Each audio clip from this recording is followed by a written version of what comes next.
tapi kacanya burem gitu ya. Nah, sembari kerja nih, Ragil lihat-lihat dari connecting door di sebelah, ruangan sebelah kok tetap gelap. Loh, Bapak Ibu dari mana? Mereka jawab, kami mau ketemu dengan Pak Hilal. Ya, Pak Hilal itu adalah manajer ya di kantor itu. Nah, Pak Yanto dengan sopan lalu jawab, loh, Pak Hilal tuh nggak ada di kantor saat ini, Bu, Pak. Besok pagi nih baru datang. Ya iyalah, orang jam 3 pagi gitu loh kan teman-teman. Aneh aja bertamu di jam 3 pagi nyariin manajer pula. Ragil dengar ada suara orang ngobrol gitu ya. Kayak di lantai 1, tapi begitu dia longok nggak ada siapa-siapa. Dan obrolan itu semakin kayak jelas rame, tapi nggak jelas apa yang mereka bicarakan dan mereka itu siapa. Lalu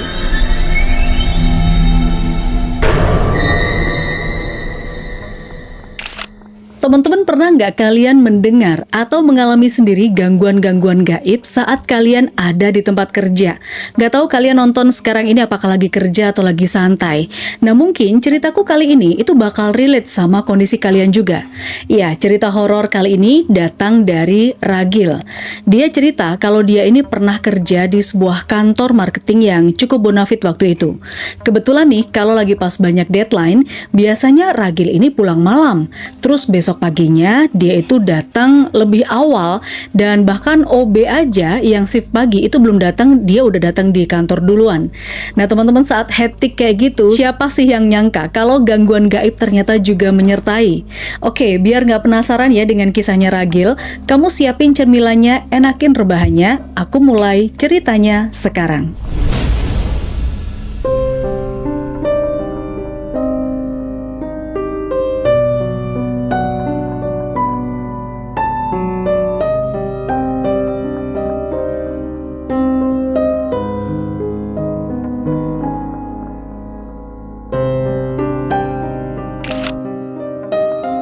Oke, sebelum aku mulai, karena ini ceritanya mungkin agak sensitif ya untuk beberapa pihak, jadi demi keamanan, demi kenyamanan dan kondusivitas channel ini, tim aku ini sudah menyamarkan semua nama, tokoh, tempat, lokasi, kejadian, dan jam-jam tertentu yang ada di video ini. Jadi kalian cukup dengerin alur ceritanya aja. Ya, teman-teman, Ragil ini adalah seorang marketing dan bisa dikatakan dia ini marketing junior lah di sebuah perusahaan jasa.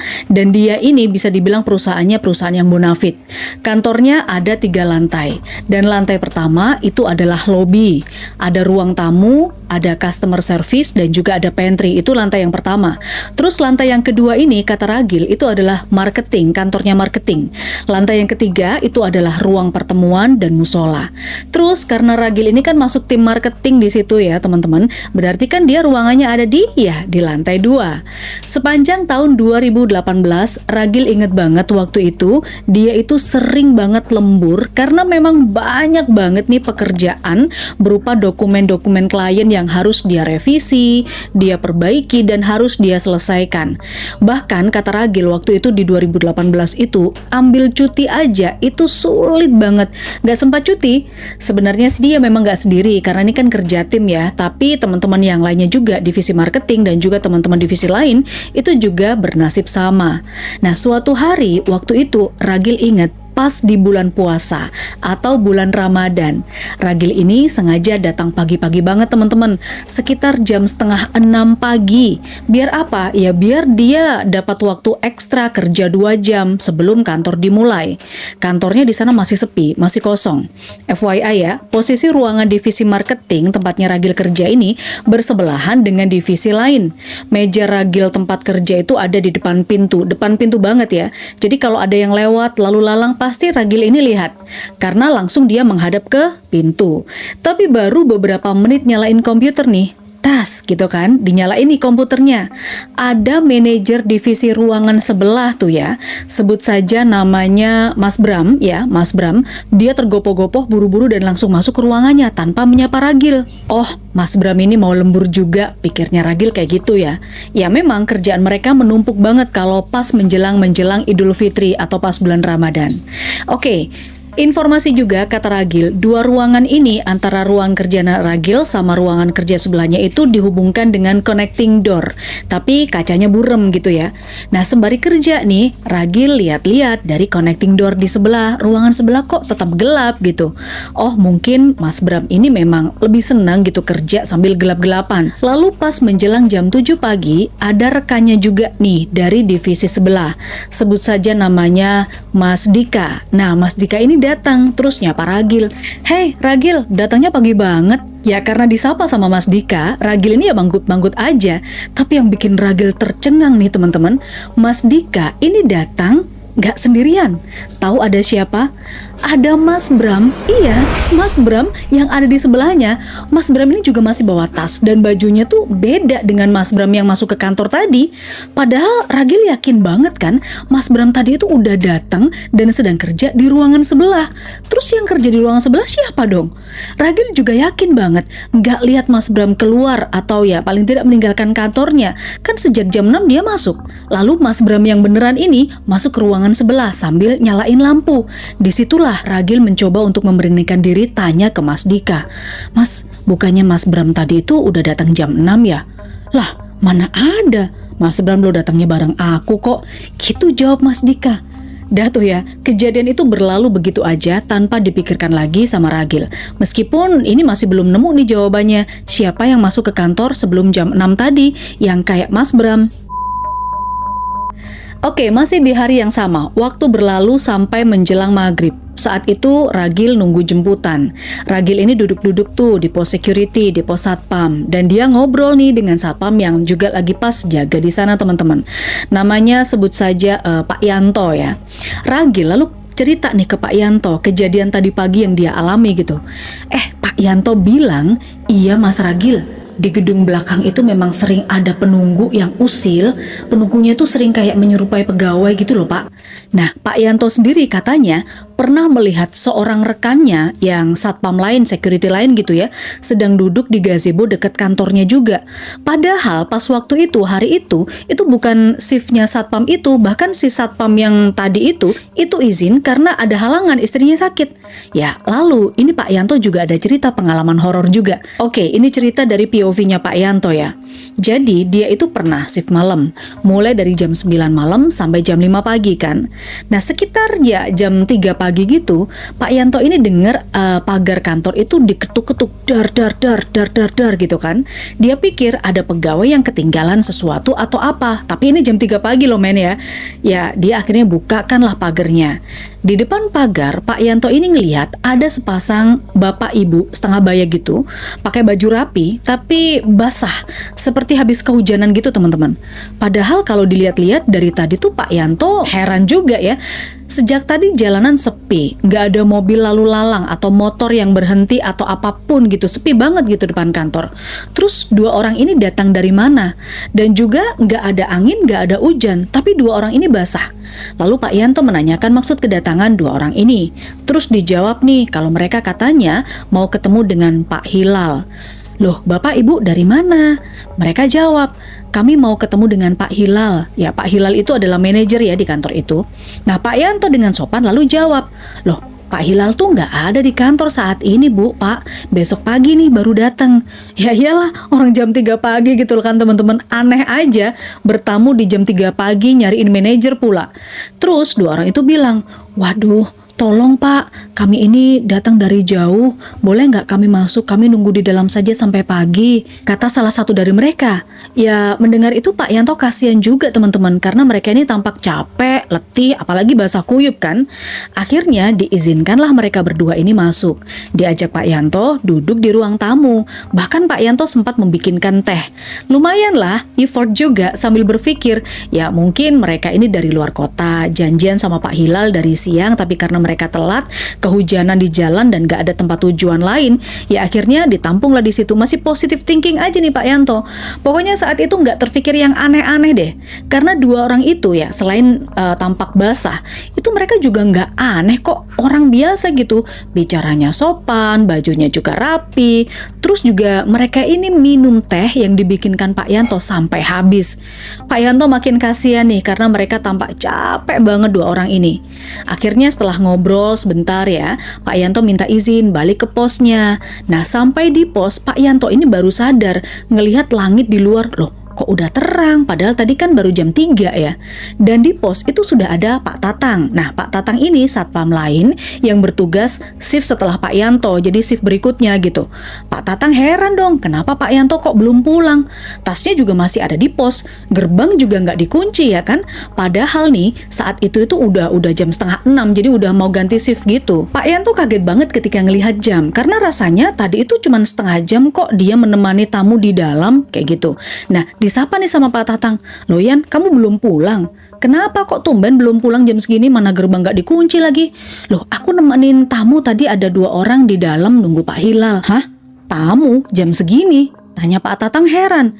Lalu Pak Yanto menjelaskan, ceritalah kalau tadi pagi itu sekitar jam 3 ada 2 orang tamu yang kelihatannya basah kuyup, yang mungkin pasangan suami istri karena laki dan perempuan. Pak Yanto juga bilang karena dia kasihan, dia ajaklah tamu itu masuk terus nunggu Pak Hilal di ruang tamu kayak gitu. Tapi Pak Tatang nih ngerasa ada yang aneh, ada yang gak beres nih. Gak percaya gitu loh kalau ada tamu datang mencari manajer jam 3 pagi.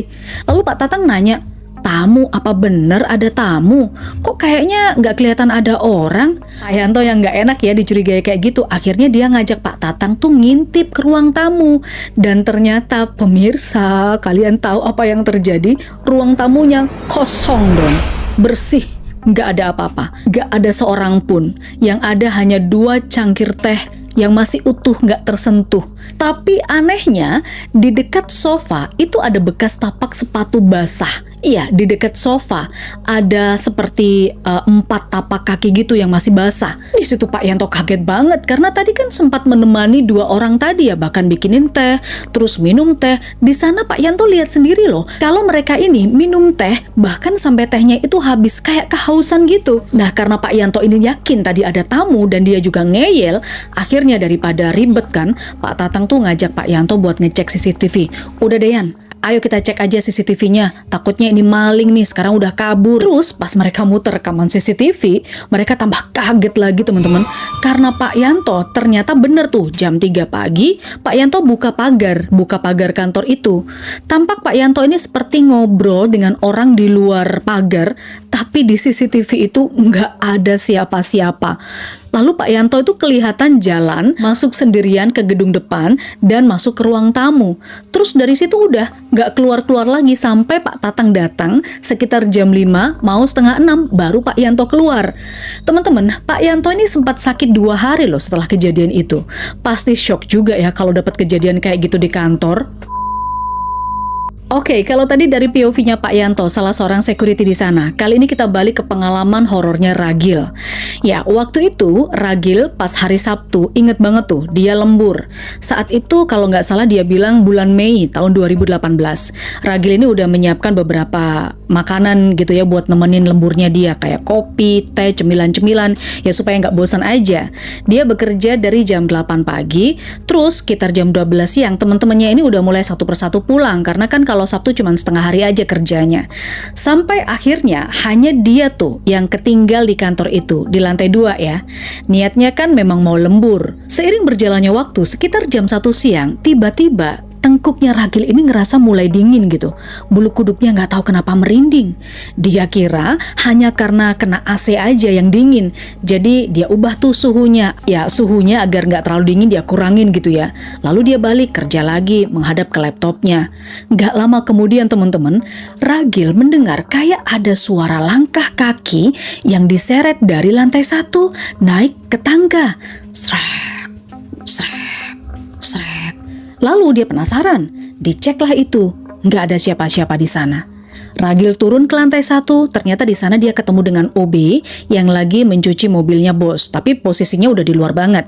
Di situ Ragil mulai cemas, dia mulai nggak tenang nih, tapi dia mencoba untuk ya udah nggak apa-apa, ditepisnya sendiri gitu ya nggak apa-apa. Dia masih berpikir positif, dia berusaha untuk menepis rasa takutnya sendiri. Enggak, itu tadi cuman salah dengar aja, kata Ragil. Terus dia kembali lagi naik tuh ke lantai 2, dia lanjutkan pekerjaannya. Entah berapa lama dia di sana, terus dia itu merasa seperti ada yang ngawasin. Entah siapa. Dari samping kanan, dari samping kiri, dari belakang. Pokoknya dari segala arah dia kayak diawasin. Lalu Ragil langsung menyalakan handphonenya. Dia membuka radio online gitu, website radio online gitu. Jadi dia pasang volumenya kenceng-kenceng biar seolah-olah ada temennya gitu. Dia muter lagu di situ, dia nyanyi-nyanyi sendiri. Awalnya baik-baik saja sih teman-teman. Tanpa dia sadari, ternyata radio di handphonenya itu makin lama kok suaranya volumenya makin mengecil sendiri. Terus kedengeran suara sinyalnya hilang, gak tahu kenapa. Akhirnya dia matiin tuh radionya. Tapi gangguannya gak sampai di situ aja loh teman-teman. Lampu di sudut ruangan tempat dia kerja tuh ya, tiba-tiba berkedip-kedip, tap gitu. Terus dia juga dengar ada suara tetesan air dari toilet. Ya, jelas banget. Padahal sebelumnya tuh gak ada. Ragil dengar ada suara orang ngobrol gitu ya, kayak di lantai 1, tapi begitu dia longok, gak ada siapa-siapa. Dan obrolan itu semakin kayak jelas rame, tapi gak jelas apa yang mereka bicarakan dan mereka itu siapa. Lalu karena makin penasaran nih, Ragil tuh cepet-cepet turun dan di ujung tangga dia ketemu dengan OB yang nyuci mobil tadi. Disapalah, Pak, siapa tadi yang datang ke sini ngobrol sama Bapak? Ya, OB itu terlihat bingung. Siapa Mas? Selain Mas dan saya, yang lain udah pada pulang Pak. Kan ini cuma setengah hari. Jawab OB itu. Jadi tadi itu siapa dong yang kayak ngobrol rame banget di lantai 1? Oke, dah tuh ya. Untuk kesekian kalinya Ragil kembali tuh ke lantai 2. Dia naik lagi. Di tengah-tengah keasikan bekerja itu teman-teman, ini bikin aku merinding juga nih. Sayup-sayup Ragil mendengar suara getaran dari pintu kaca ruang manajer. Seolah-olah hendak mengusir dia. Aduh, aku merinding ya. Makin lama makin keras. Padahal tuh dia sendirian di situ, nggak ada orang lain. Ya udah, tanpa babi bu lagi, ini dia benar-benar ketakutan di situ ya. Cepat-cepat dia beresin laptopnya, barang-barangnya, komputer yang masih nyala dia matiin, lalu dia pulang begitu aja. Nah, sejak saat itulah teman-teman, Ragil udah nggak berani lagi buat lembur sendirian, meskipun itu siang hari. Oke, itu tadi pengalaman horor dari Ragil yang pernah bekerja sebagai marketing di sebuah perusahaan jasa bonafit di salah satu kota di Indonesia. Memang Ragil nggak mau menyebutkan karena katanya perusahaan tempat dia bekerja ini sampai sekarang masih aktif. Dan dia pun juga masih ada di situ, cuman udah nggak jadi marketing lagi, tapi dia dipindah ke divisi yang lain. Baik, semoga kamu bisa mengambil manfaat, semoga terhibur ya dengan video ini. Jangan lupa kasih jempol ke atas, kasih dukungan dengan subscribe dan ditonjok lonceng notifikasinya. Kalau kamu mau cerita horor kamu dibawain sama aku di channel ini, kamu tinggal cerita aja, hubungi WhatsApp yang ada di deskripsi box. Oke, kita ketemu lagi di video yang lain ya. Bye-bye!